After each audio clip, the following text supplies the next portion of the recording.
Hello.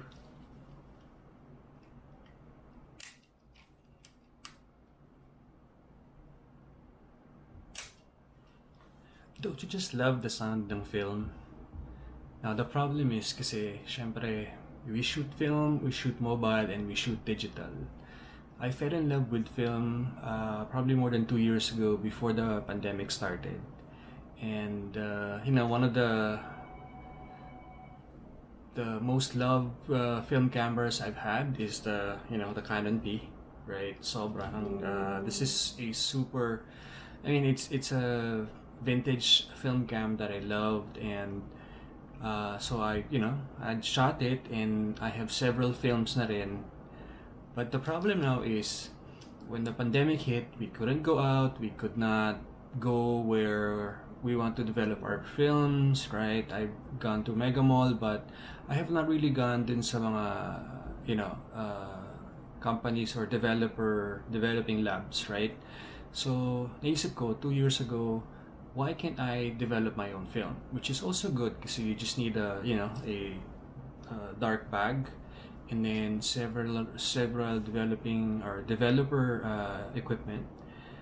Pero parang hindi ko pa rin feel na I need a dark room and a dark bag. I wanted something that's more easily where let's say I can do it in daylight, and then it's multi-format kasi I shoot 35 millimeter and 120 millimeter films. So dalawang klase siya. So I wanted in daylight, I wanted multi-format, and I wanted to be quick and easy. So for the last 2 years, I have been wanting something like that. And 2 years ago, I saw that there's an Ars Imago. It's a lab box na you use for developing your own films. Now, 2 years na yun. Sobrang gusto ko ba, ayoko. So I was in and out, I'm not sure. Until finally, when I decided a few months ago, or 3 months ago, sabi ko, alright, I want to develop my own films now. I'm ready na, I think, because I have shot a lot of film rolls, and, I want to see it na. So, then, when I went to the market, out of stock na sa Pilipinas. So, that's when, okay, I think the only way now is to get it through several providers or mga sellers na rin. And I finally got the box. So it's actually here. So this is the box, and so I'm gonna open it for the first time and hope you guys can join me. Right, so on this box opening. Okay. Alright. And ang hirap niya. Okay. Here you go, and okay. I'm gonna just rip it open, sabi nga, just like Band-Aid. So, once you have opened it, okay, ito na yung box, right? So now, what I'll do is, ito na, I'm so excited, right? So what's inside the box is the question. Oh, wow. Okay. Maraming spacer. And then, ayun na, ang ultimate content. Woo! Hindi muna natin ito. Okay. So here we go. This is the Ars Imago Love Box, right? So, this is the top, right? And then, if you look at the sides, ito na yan. So, ito yung pinaka developer tank, and this is the scroller, or when you need to, when you scroll in the actual film, right? So, ito pa, right? So, it says na 135 and 120 films. So, multi-format na siya. What else? So, ito rin yung, right, other side ng box, and, yep, you have the other side then. Ito. Okay? And then, below niya are instructions on, or yung components of yung system inside the box, right? So you have your actual module pang load, you have your actual well, two modules. So you have yung lid, and then you have the actual tank, which is the whole thing, right?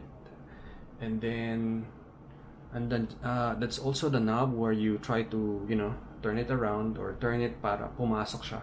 So you also have the 120 millimeter module and the 35 millimeter module.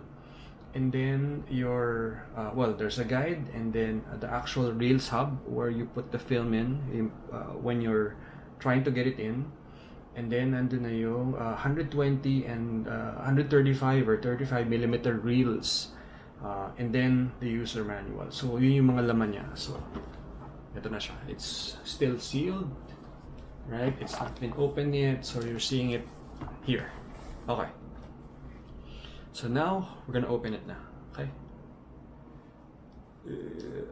Okay. There we go.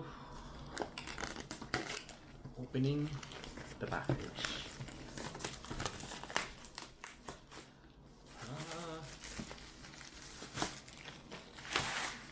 Okay, that goes there.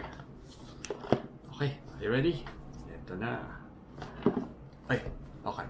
So by the way, this is the orange edition. Right, wait.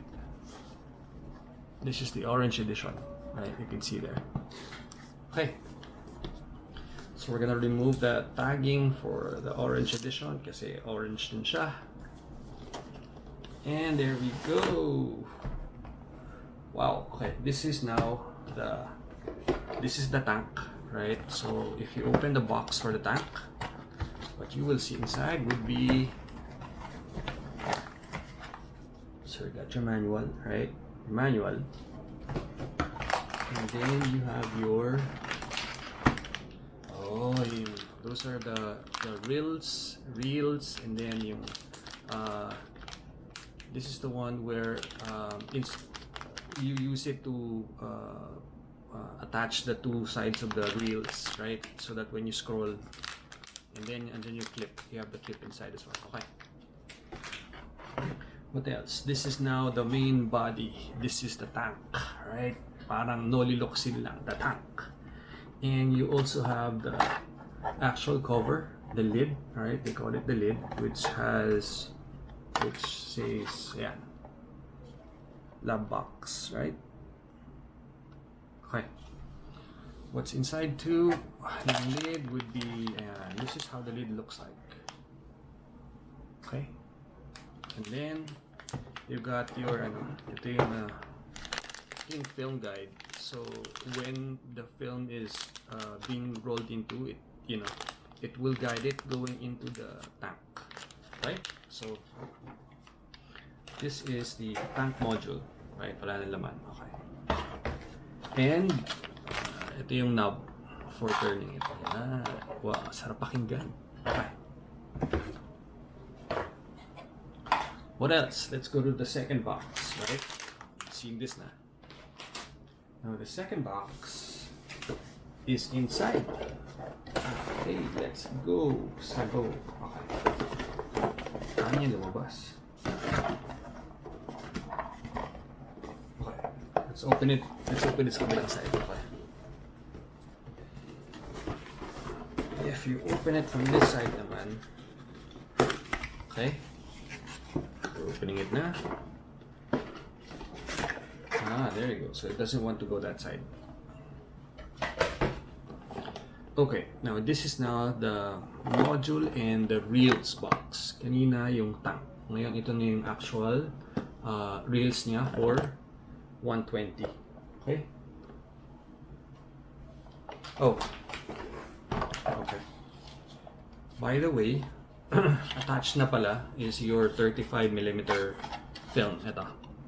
Kasi yung isang box is the 120. This is the 35mm tank. Now, you just need to, maybe later, right?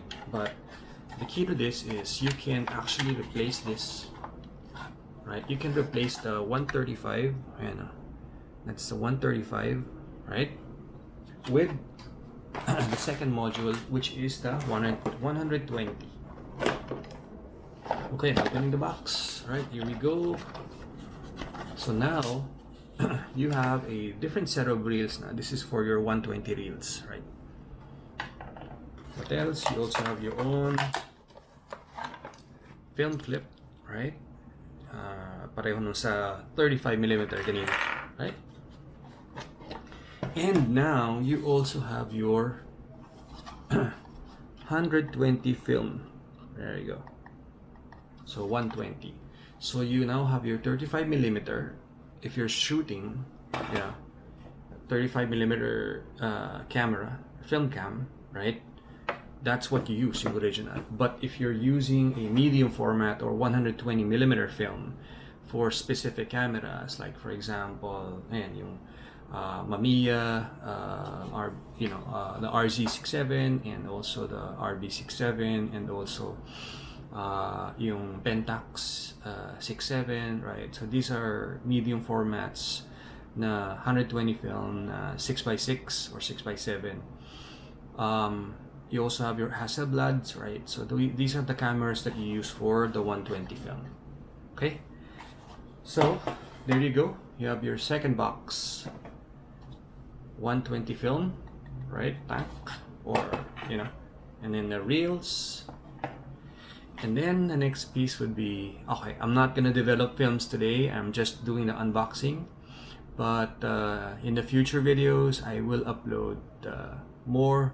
The process when I develop my own films na using 35mm and the 120mm tank modules for Ars Imago, right? The love box. Okay, hope you guys enjoyed the box opening, unboxing of the love box, and I hope to make more videos for you guys. Bye.